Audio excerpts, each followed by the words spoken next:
All right. So Exodus 29, we got up through the first 9 verses 2 weeks ago, dealing with consecration of the priests and things like that. I'll tell you what, I'm sweating like a Baptist. Oh.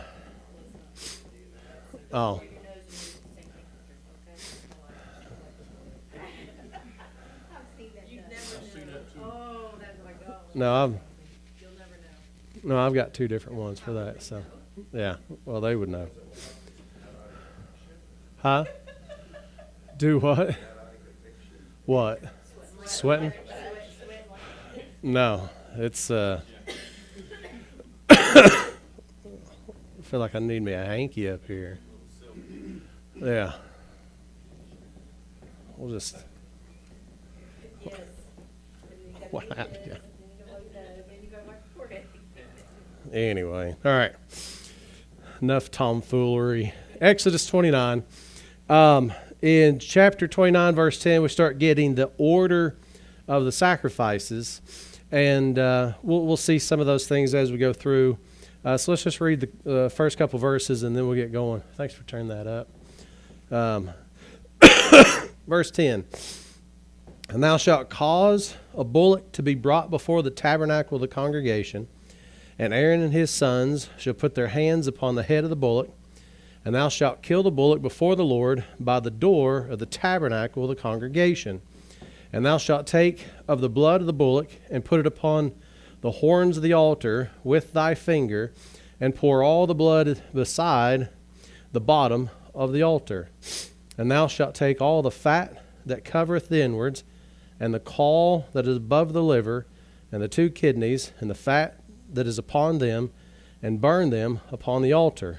But the flesh of the bullock, and his skin, and his dung, shalt thou burn with fire without the camp. It is a sin offering. Dear Heavenly Father, we thank you for your word. We thank you for the opportunity that we have to read it, the fact that we can study it and come to a greater knowledge and appreciation, not just of your word, but of you, that we can understand the things that are taking place here. And we, on the other side of this, can see how these things point to Christ and how he's fulfilled all of these things for not just the nation of Israel, but for all that by faith come unto saving knowledge of what Christ has done for them. We thank you for this day. We thank you for your word. And we thank you most of all for Jesus Christ. It's in his name we pray. Amen. So when we start here, we've got the order of the sacrifices. If you notice here, the first thing that we come across is a bullock. And it's to be brought before the tabernacle of the congregation, and Aaron and his sons shall put their hands upon the head of the bullock, and thou shalt kill the bullock before the Lord by the door of the tabernacle of the congregation. So if you stop and you think about where we are,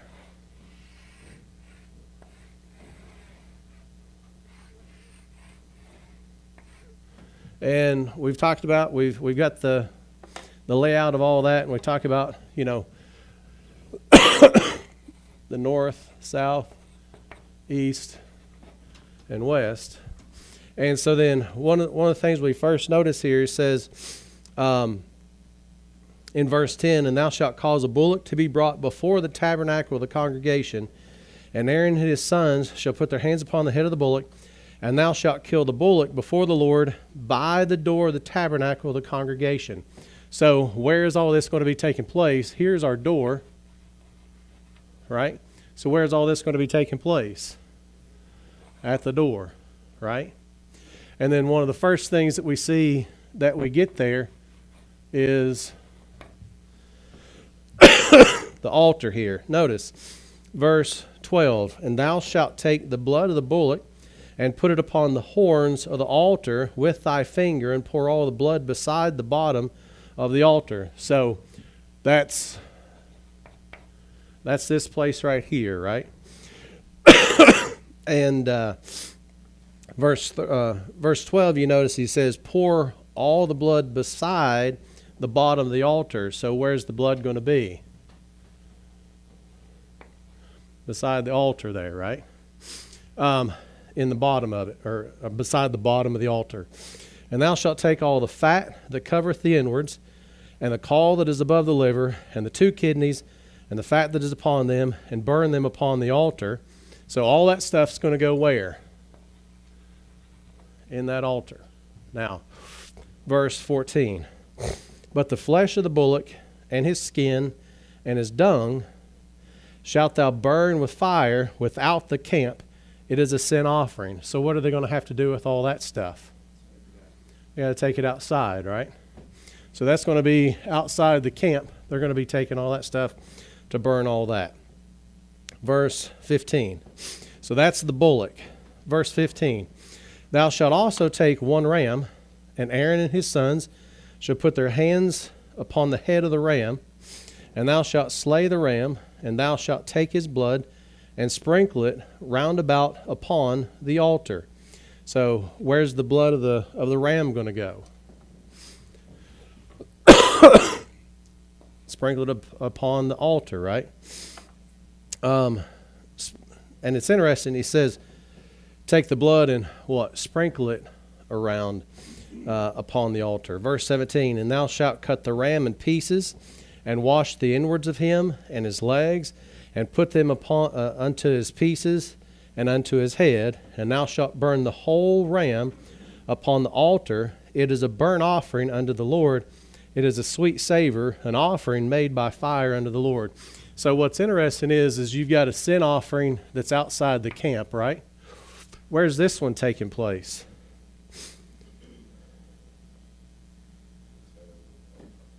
Well, and you see there where he says, verse 18, and thou shalt burn the what? The whole ram upon the what? The altar. So where's that one taking place?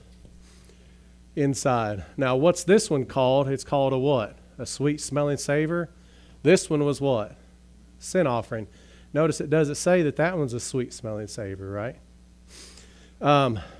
Keep on going. Verse 17 again, and thou shalt cut the ram in pieces, and wash the inwards of him and his legs, and put them upon his pieces and upon his head. And thou shalt burn the whole ram upon the altar. It is a burnt offering unto the Lord. It is a sweet savor, an offering made by fire unto the Lord. And thou shalt take the other ram, and Aaron and his sons shall put their hands upon the head of the ram. Thou shalt kill the ram, and take of his blood, and put it upon the tip of the right ear of Aaron. Now, imagine this for a second. You're Aaron, and part of what you're supposed to do with this second ram is you're going to take the blood of that and put it on the tip of your right ear. Now, tip here, I would say probably maybe down here up top, but it's the tip. Either the tip top or the tip bottom, right? One of the two. But where's the blood going to go? Is he's going to put it on the tip of the right ear, and upon the tip of the right ear of his sons, and the thumb of their right hand, and upon the great toe of their right foot, and sprinkle the blood upon the altar round about. So think about what's going on here. They're going to take the blood of the second ram, not the first one, but the second one. They're going to take the blood of the second one, put it on the right ear of Aaron, and then put it on the tip of the right ear of his sons, and upon the thumb of their right hand, and upon the great toe of their right foot.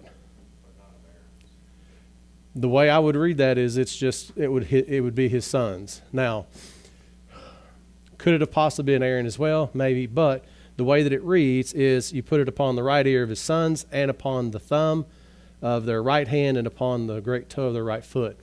I think that, I'm trying to remember, I think if we, I'm trying to remember back, I think on previous it was also Aaron as well. I'm trying to think. I think in chapter 28 it talked about it too.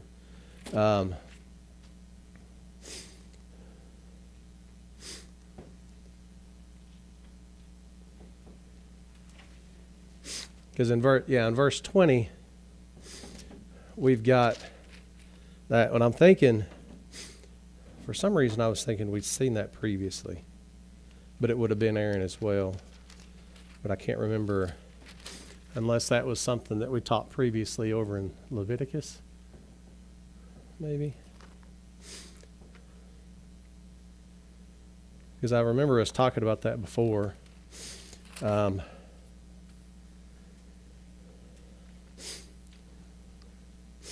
don't want to spend a lot of time on it, but I think it might have been over in Leviticus maybe. When we were going through, if you remember on Wednesday night, we were going through all that stuff. But I do remember that from before. It might have been Aaron as well. The way it reads there is you put it on the right ear of Aaron and upon the tip of his ear of his sons, and upon the thumb of the right hand and upon the great toe of the right foot, and sprinkle the blood upon the altar round about. I'd say it'd be on all of them, but I might have been.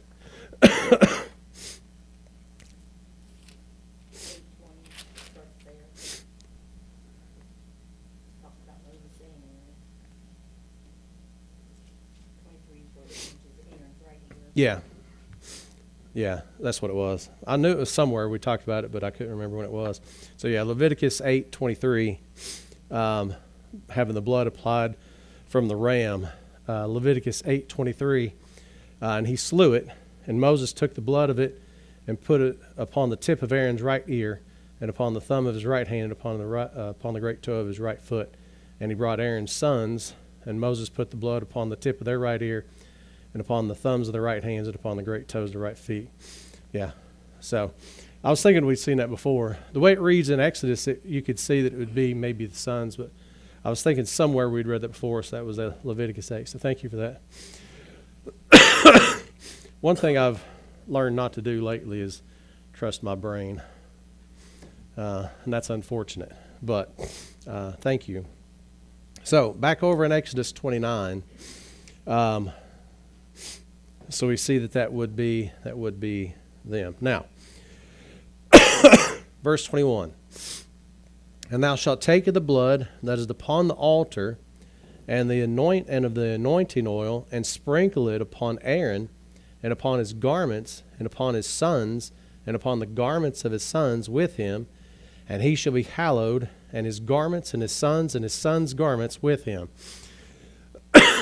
So, you've got the blood that's been sprinkled round about the altar. In verse 21, he says, take that blood that's upon the altar and the anointing oil and do what? Sprinkling it on who? Aaron and his sons, right? What's the purpose of that? That's going to, and you notice at the end of verse 21, and he shall be hallowed. And it's interesting, he shall be hallowed. Again, that issue of hallowing, we looked at it before. It's that issue of sanctify, if you will, to set apart for a particular purpose. And it's not just him, but it's also what? His garments. And it's not just him and his garments, but it's his sons and his sons' garments as well, right? Verse 22.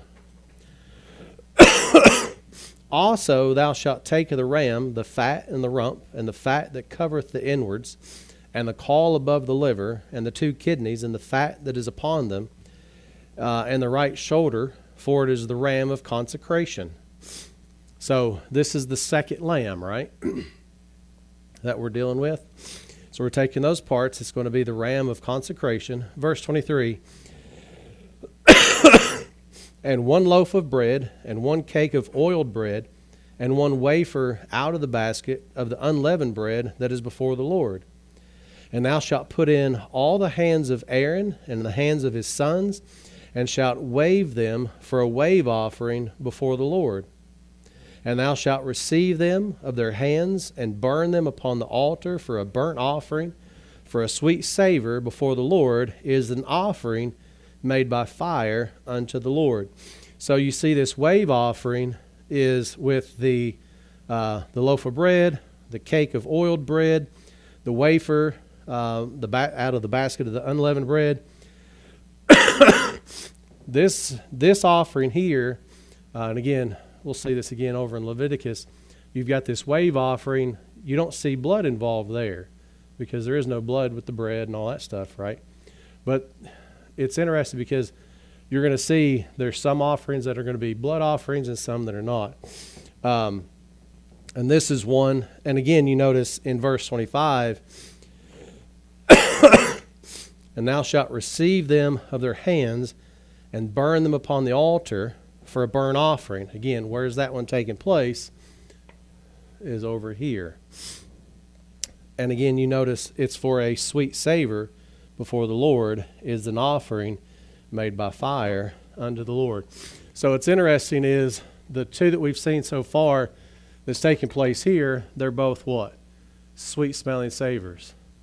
This one over here is not. And it's taken outside the camp. So the ones that are taking place inside inside the tabernacle there is sweet smelling savor unto the Lord. So that kind of gets those sacrifices. And of course, we'll see a little bit more once we get over into Leviticus. And one of the nights in Matthew 27, I think it was, we looked at how those 5 sacrifices showed up with Christ. And so if you want, you can go check those out. So that gets us through the order of sacrifices, and we'll start talking about the priest's foot in just the next verse. So far, questions on what we've got with that?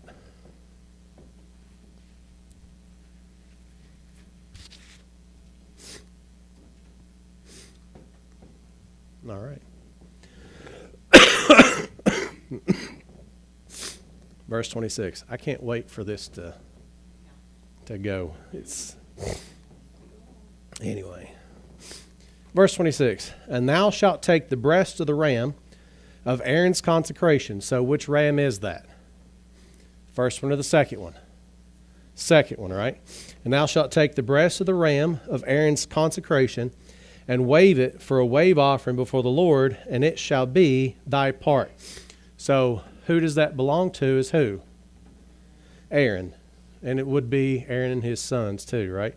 Verse 27, and thou shalt sanctify the breast of the wave offering and the shoulder of the heave offering, which is waved, and which is heaved up of the ram of the consecration, even of that which is for Aaron, and of that which is for his sons. And it shall be Aaron's and his sons by a statute forever from the children of Israel, for it is an heave offering, and it shall be an heave offering from the children of Israel of the sacrifice of their peace offerings, even their heave offering unto the Lord. So here they've got this heave offering, which is going to Aaron and his sons, but that heave offering comes from what? Israel's peace offering, right? So part of this is going to be specifically for Israel, but then the rest of it, or the part there that's going to go to Aaron and his sons, that's going to be a heave offering. Well, who's the beneficiary of the heave offering there? Aaron and his sons, right? The priests. So, people could come up and they could take a heave offering and say, well, you got to get Pastor so-and-so a heave offering.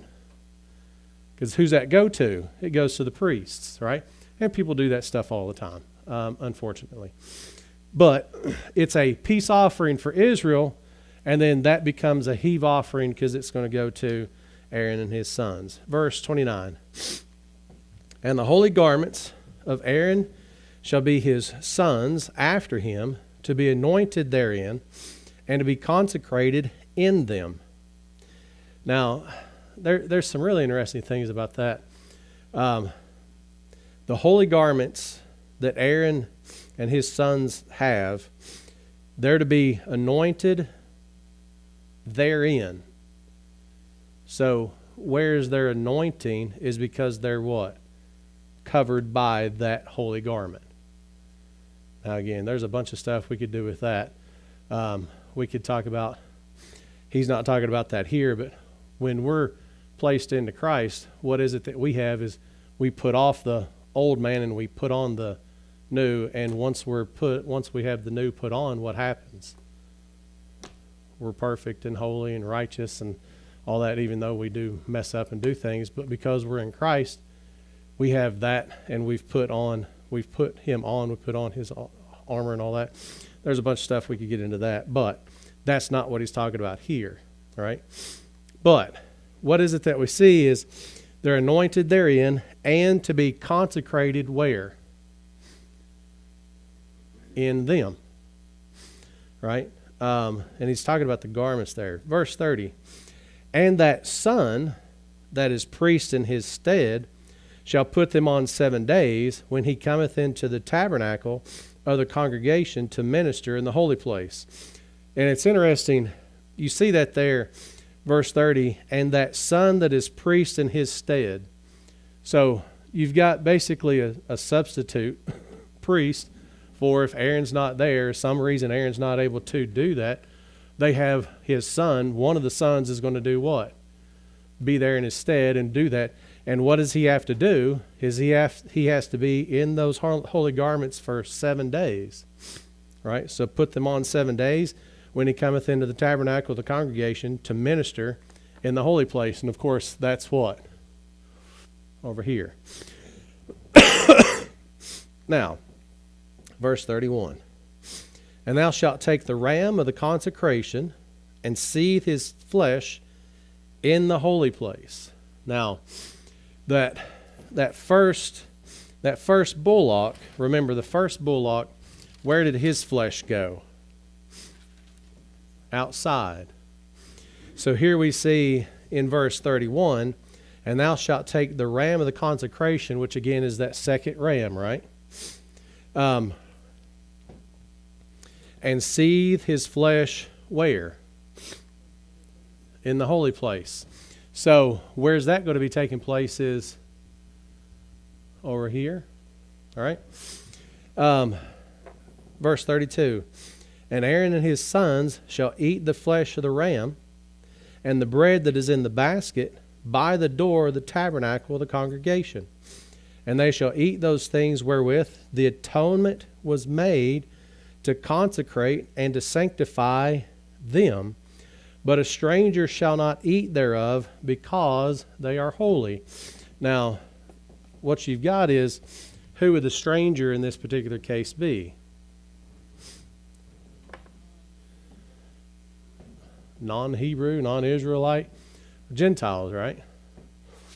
So then, can they partake in any of the food that's given specifically to Aaron and the priests there?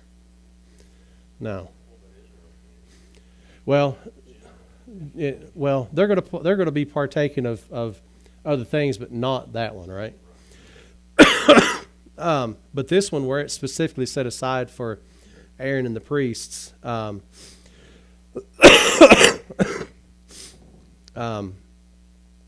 we see that they're not able to. The reason why is because they're holy, right?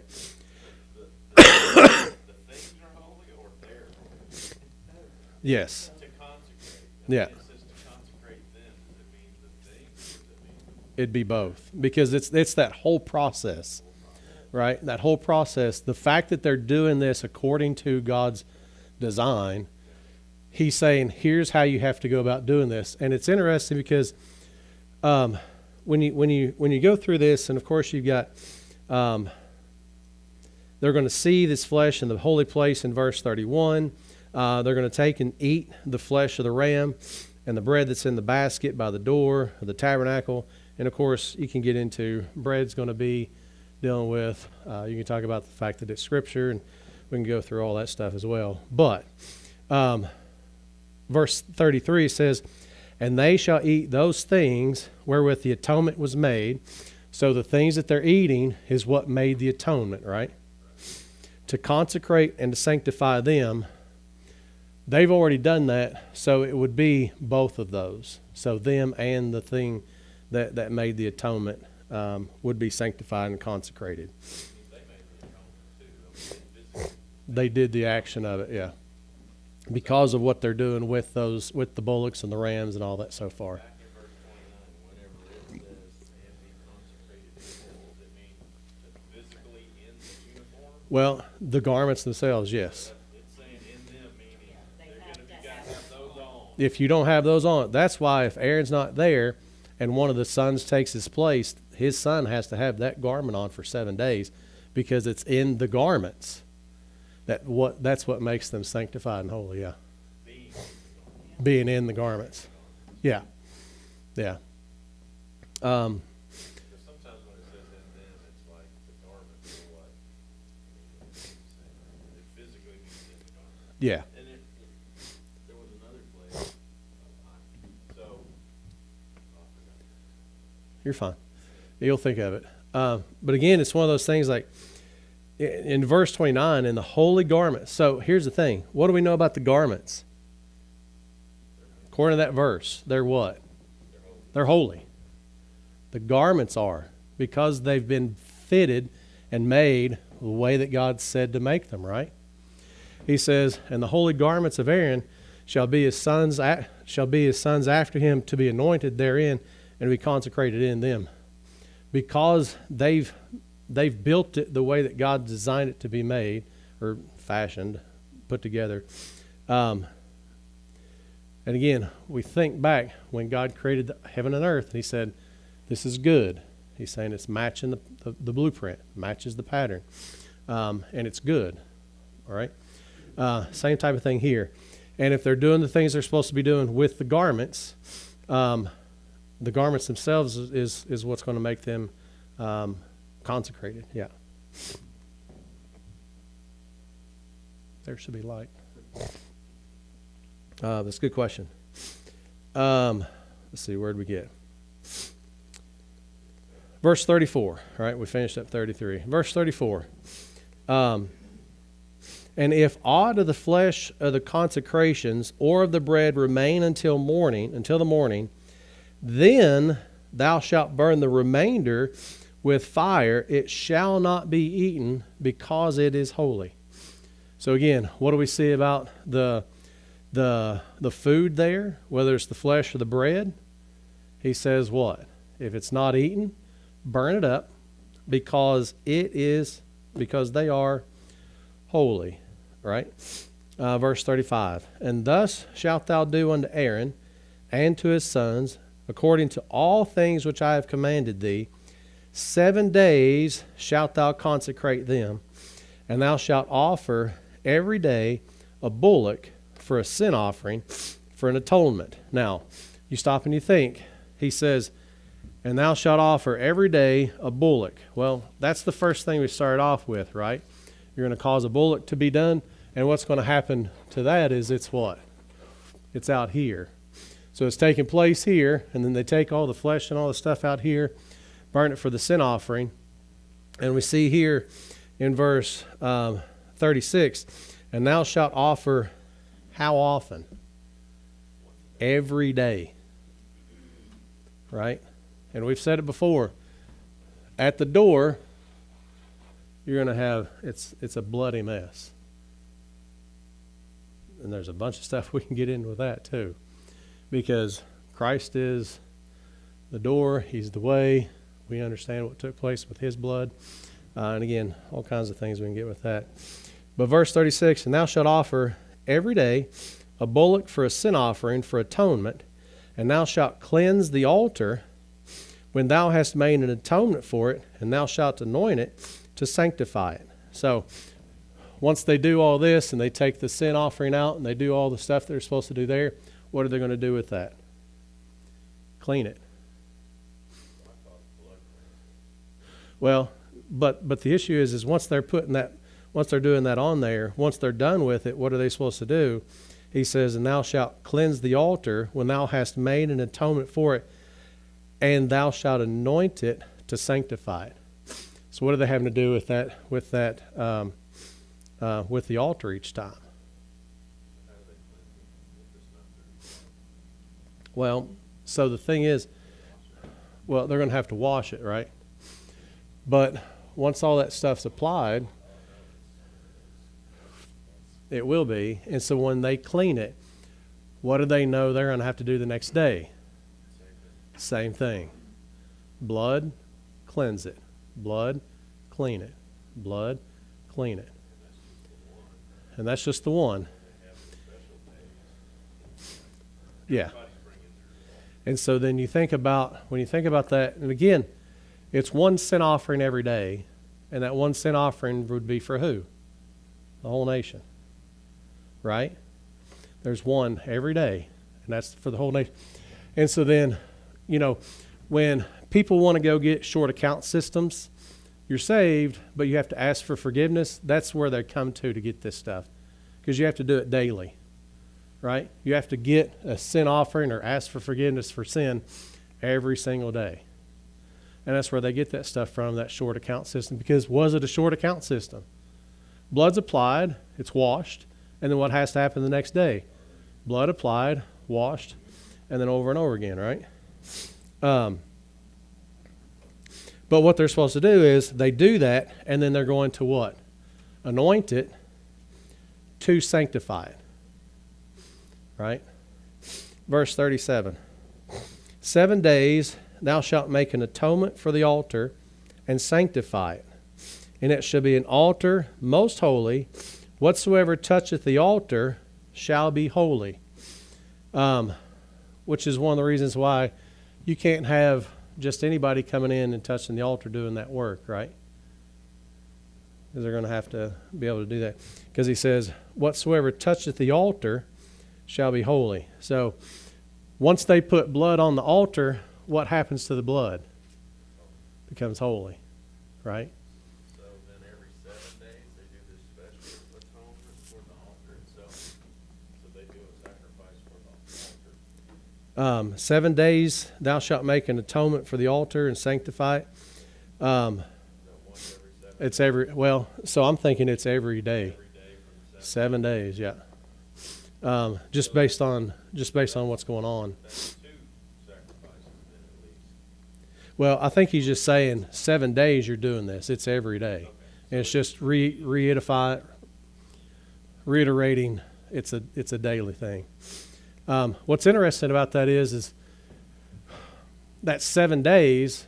You notice there's not 6 days and then a rest day, which is an interesting thing in and of itself, right? So you've got 7 days that they're doing that, and I think it's just a reiteration. It's an every day, not 6 and then rest. It's 7 days throughout the week. So an atonement for the altar is the same as an atonement for Israel. We were talking about the sacrifice of an atonement for Israel. Is that the same as the atonement for the altar? I'm just curious. Oh wait, so you're talking about verse 37, right? Well, yeah, in combination with the ones you were previously talking about. Well, so that the phrase, verse 37, 7 days shalt thou make an atonement for the altar and sanctify it. Well, and again, what's taking place is whenever they apply the blood, what happens to the altar? Right? Whatever touches it, it's made holy, right? And so every time something touches that, it's going to be made holy. And then the cleansing of it would make it. So it's an issue of every day you're doing that. So to then make the altar, you'd have to clean it every single day to make it holy.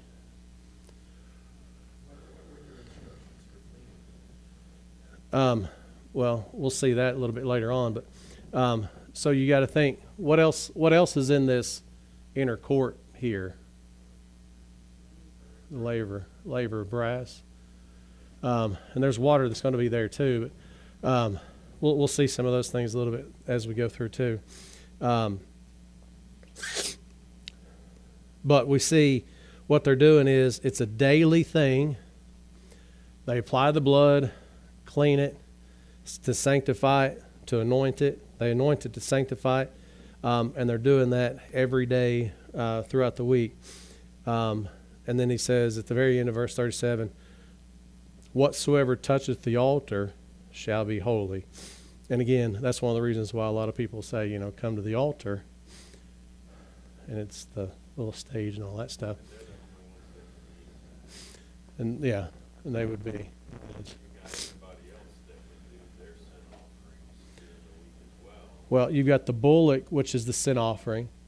right? And then you got a first ram and then a second ram. The second ram's what the food goes to Aaron and his his sons. But I'm talking about they also, or the other people could bring their sacrifices, and the priest would offer them as well, Daily. daily. Yeah. Isn't that true? So that's that. So you've got one bullock here, in verse 36, and thou shalt offer every day a bullock for a sin offering for atonement, and that would be the one thing. So the only time you'd have people would be bringing stuff specifically would be when they come the feast days and the high days and things like that. They're going to be bringing that. But this is a daily thing that Aaron and his sons will have to do. They're going to have a bullock. They're going to do the cleaning and the cutting here. But then you have to remember that these animals come from Israel. Yeah. The priests don't have their own animals. No. They don't have land to support it, so it is representing So Israel's. people could bring their, like, they would bring their sacrifices, and it could be stockpiled somewhere, and that would be the bullock of the day, that thing. Well, so there's a couple things that are taking place to begin with, because that's going to be later on down the road, because nobody has anything really of their own yet, because they've come out of Egypt, right? So everything that they've got came from Egypt. And again, you think about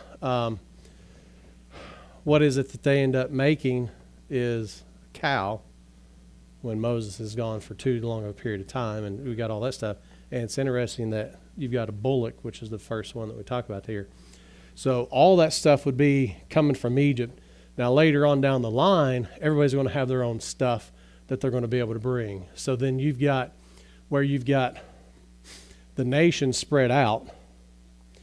And so then when you talk about one of the tithes that the nation of Israel had was they were to have bulls, goats, rams, all that stuff of their own.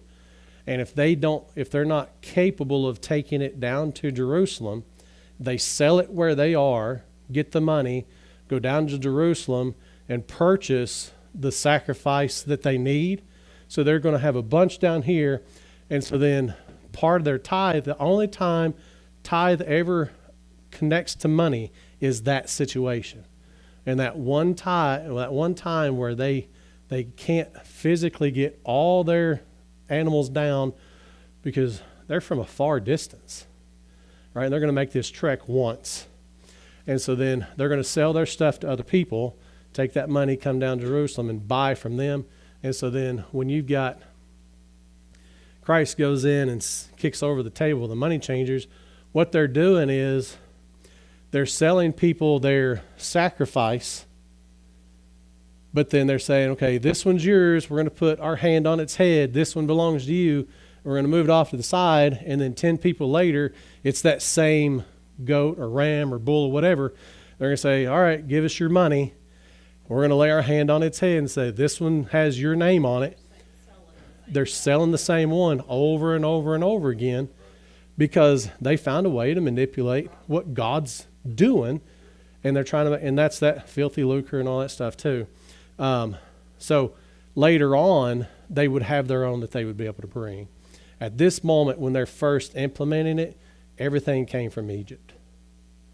Yeah, no, I wouldn't say maybe everything, but a lot of it came from Egypt. I'm just trying to get a feel for the scope of Oh, yeah. It's massive later on down, yeah. Yeah, you got 1 million people, and whenever it's one of those sacrifice days, all millions, not million, but you got, The men, yeah. yeah, but they're all trying to sell at the same time. Well, Get money to go to buy it at the same time. Well, so again, at that time, they wouldn't have to do that. But at that time, they're going to bring their thing that they've got, right?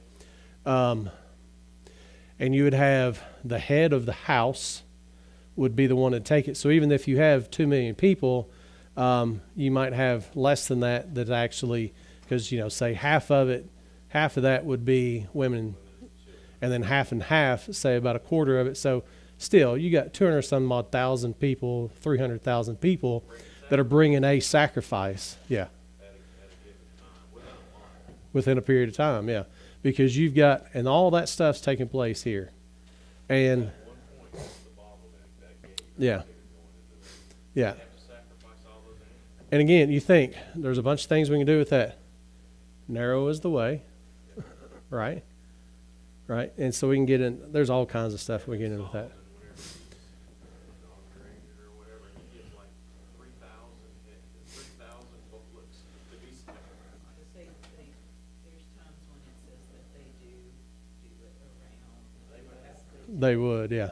But it's still, even if Yeah. only half of those are done, there'd be so much going on right there at that gate. Oh, absolutely.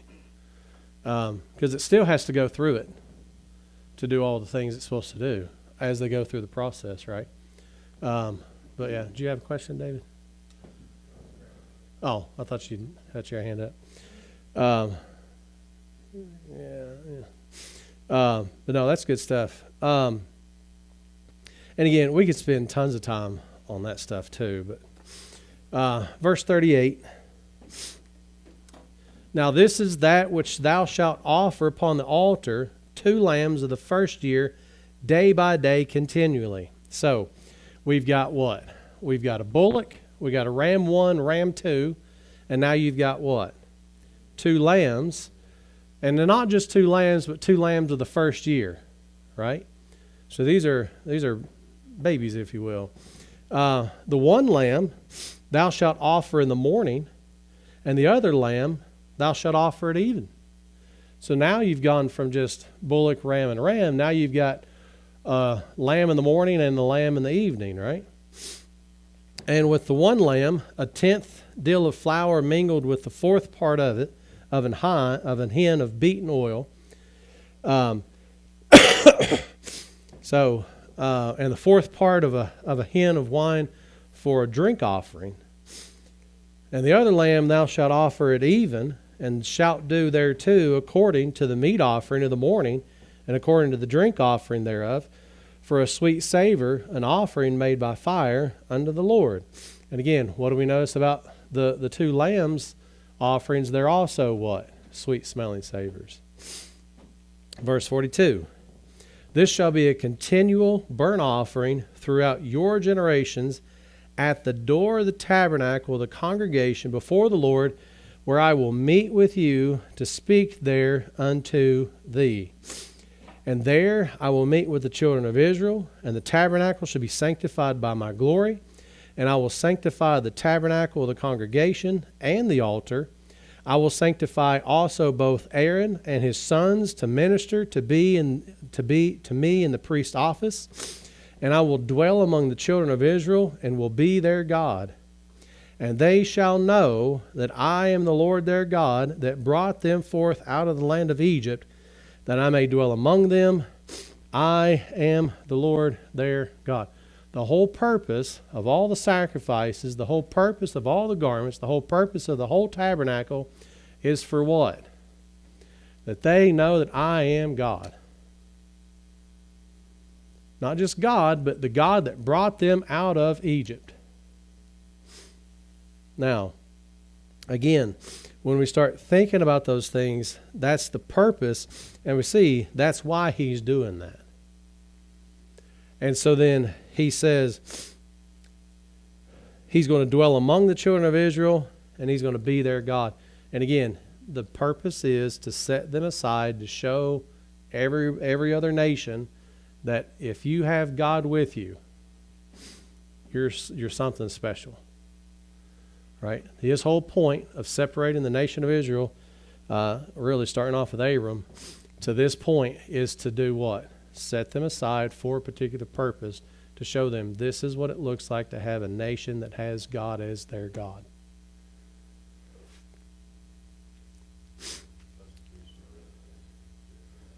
They were. So, did they go into the Holy of Holies once a day as well, or is that once a year? Well, so we see them taking stuff in here to the holy place, right? And they're going to be doing that stuff daily. Well, the high priest would only go into the most holy place once a year. But they're going in and they're doing the stuff in here too. and we'll see a little bit more about that as we go through too. But and again, we've got Everyone could enter in on the outside there, all the Jews could enter within the outer courts, though, right, where the tabernacle, where the altar is. where they could come in here. Yeah. Yeah. They come in there. Strangers couldn't get in there, but yeah. Yeah. Yeah. And again, that's, huh? I'm sorry. What was that last part? All of Israel, yeah, they could. They couldn't go in here or in here, right? But they could get in here. And again, you see how precise all this stuff is, and how exacting you have to do this, this, this, and this. And if you miss in one part, what have you done? Mess up the whole thing. And you see James when he says, if you've offended in one part of the law, then you're guilty of all. It's the same thing. You have to do this exactly. And what we find out is Christ is the one who goes in to the holy place and sacrifices himself as a high priest, sacrifices himself and fulfills all that stuff. They don't know that. We know it because we're on the other side of it and we can see that. And we got the book of Hebrews to tell us that. Yeah.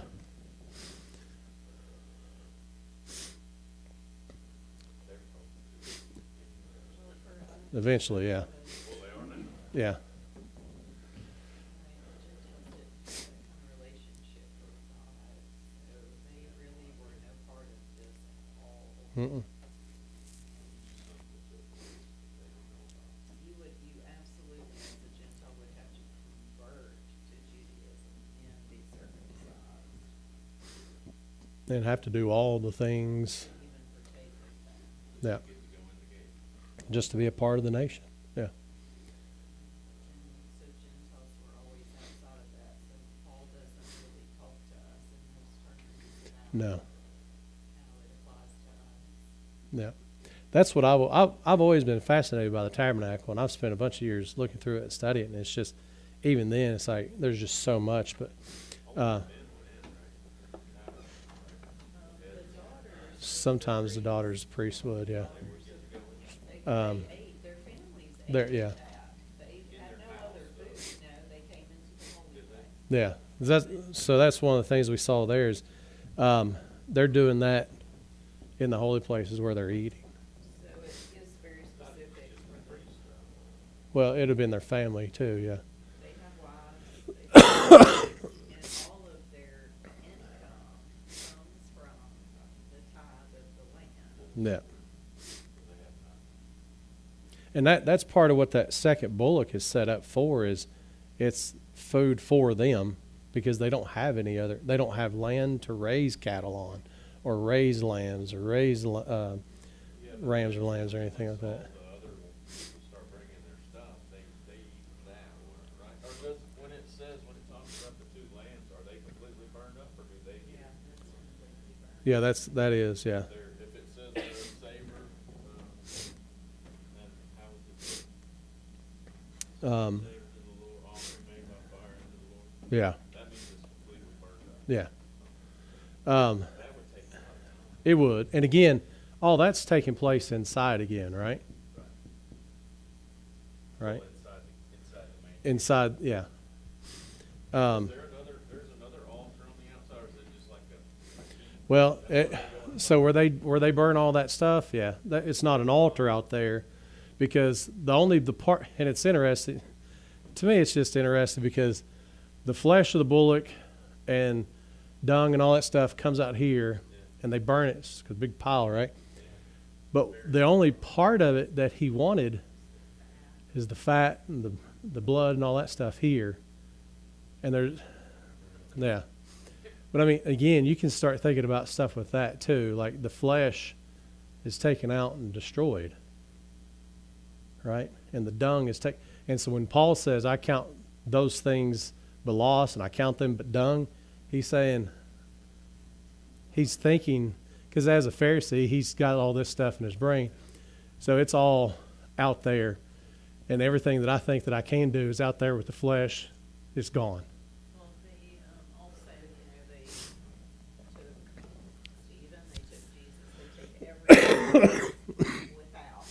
Yeah. without the gates, it's kind of the same terminology. And the writer of Hebrews says, let us go without the camp, like our Lord, how he was married. The temple is in operation in Jerusalem, but they're separating themselves from it, going Yeah. outside the camp. Yeah, that's a- there's all kinds of neat stuff about that. But The thing too, that thing is mobile. There's a place that they choose to burn that, but then they move miles away and they have to choose a new outside the camp. Yeah. To burn. It's got to be this big, huge, just waste pile of burned, animal parts. Ashes. yeah, Well, hopefully it's ashes, you know how that works. It's Try to called burn the stuff place of- over and over and over again. It's called the place of ashes. yeah. So I mean, and the thing is, because they're going to do that, and then they pack up and move, you're just going to have Piles. all of this, like the remnants on the ground. All that stuff's going to be there until it's eventually done away with, covered up, or whatever. But I mean, until they get to Solomon, when he says, "Here's the temple," and it's not moving, it's that permanent. But yeah, yeah. So if you remember back when we started in chapter 26, or actually 25, you've got the ark, the table of showbread. We got to talk about those. The golden candlestick. Chapter 26, we got to talk about the curtains of linen, how the curtains were to be made, the ram's skins and all that stuff. How the inner veil is put together, the outer veil, the brazen altar, the court, the tabernacle, and all that stuff. And the one that we didn't really get to talk about yet, we get to talk about in chapter 30, is the altar of incense. So chapter 30, he starts getting into the altar of incense, which we've not talked about at all yet. But we'll see him get into that in chapter 30. And then again, chapter 31, he starts dealing with the people that's doing the work and all that stuff. So Are we still on track? I have no idea. I need to go back and look. I have a feeling no. But, well, we missed a couple weeks, or at least one. But then also, some of these, we can get a chapter just because where we don't want to get too in-depth on stuff. We can get a chapter of Exodus pretty good sometimes. If you're paying any attention to this, it's really hard just to stop. I know it is. Hard not to stop. I know it is. And the good thing is a lot of this stuff we get more explanation later on as well. So a lot of that stuff, that's why I'm like, we'll see how all that stuff's going to be done. Because now it's just setting this stuff up, how it's going to go about, and then we'll see more precisely how some of those things come about later on. But in chapter 30, we also get to see who's able to be there and do all that stuff. So.